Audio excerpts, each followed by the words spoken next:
Hello, I'm Vicki Gabereau.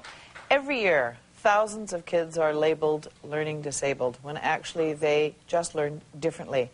On the show today, you're going to meet really a remarkable woman who has become a guru for families and educators involved with children's learning problems. Her name is Barbara Arrowsmith Young. Her school is the Arrowsmith School. Her results are nothing short of spectacular. I hope you can stay tuned.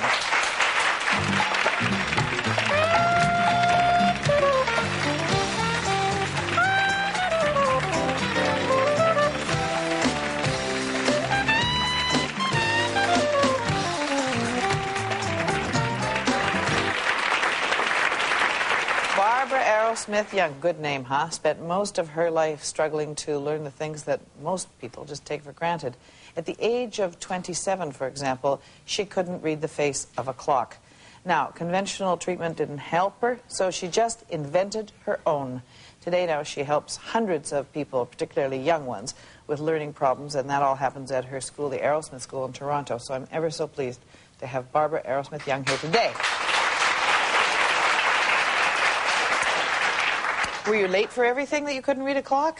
No, I compensated by being early, so I would show up half an hour early for everything, which was a waste of time. Coping mechanisms. Absolutely. But you could read a clock with numbers? It was the round clock, the analog clock. I could read the digital, but when I was growing up, they didn't have digital clocks. Right. So I was stuck. Yes, so you would fake it. I would fake it. And I would ask people at the time.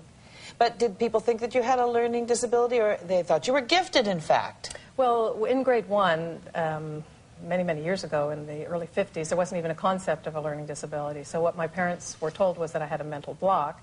And A mental block. And being concrete myself, I thought I actually had this square cube in my head that interfered with learning. It was a block. There was this little square thing in there somewhere. That's right, that made it so that I couldn't learn.